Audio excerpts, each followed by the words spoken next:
صحیح بخاری حدیث نمبر 53۔ میں عبداللہ بن عباس رضی اللہ تعالیٰ عنہ کے پاس بیٹھا کرتا تھا، وہ مجھ کو خاص اپنے تخت پر بٹھاتے۔ ایک دفعہ کہنے لگے کہ تم میرے پاس مستقل طور پر رہ جاؤ، میں اپنے مال میں سے تمہارا حصہ مقرر کر دوں گا۔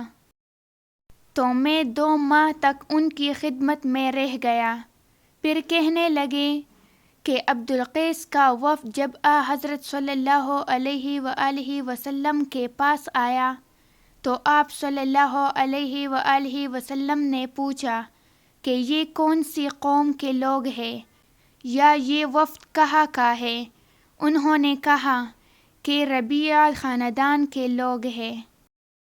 آپ صلی اللہ علیہ وآلہ وسلم نے فرمایا، مرحبا اس قوم کو یا اس وفد کو، نہ ذلیل ہونے والے نہ شرمندہ ہونے والے، یعنی ان کا آنا بہت خوب ہے۔ وہ کہنے لگے، اے اللہ کے رسول، ہم آپ کی خدمت میں صرف ان حرمت والے مہینوں میں آ سکتے ہیں، کیونکہ ہمارے اور آپ کے درمیان مضر کے کافروں کا قبیلہ آباد ہے۔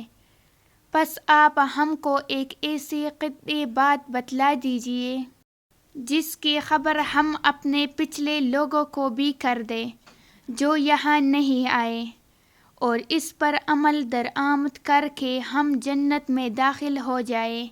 اور انہوں نے آپ سے اپنے برتنوں کے بارے میں بھی پوچھا۔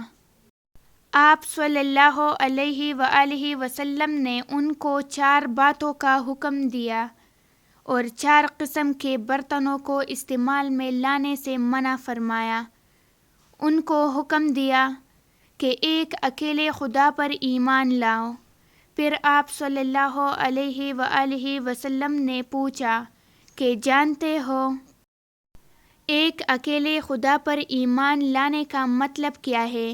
انہوں نے کہا کہ اللہ اور اس کے رسول ہی کو معلوم ہے۔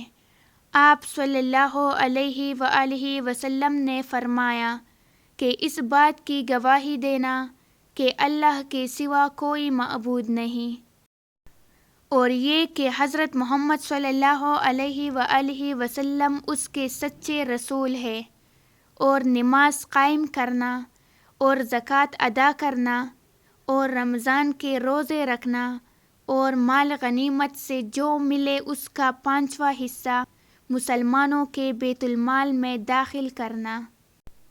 اور 4 برتنوں کے استعمال سے آپ صلی اللہ علیہ وآلہ وسلم نے ان کو منع فرمایا، سبز لاکی مرتبان سے اور کدو کے بنائے ہوئے برتن سے، لکڑی کے کھودے ہوئے برتن سے اور روغنی برتن سے، اور فرمایا کہ ان باتوں کو حفظ کر لو اور ان لوگوں کو بھی بتلا دینا جو تم سے پیچھے ہیں اور یہاں نہیں آئے ہیں۔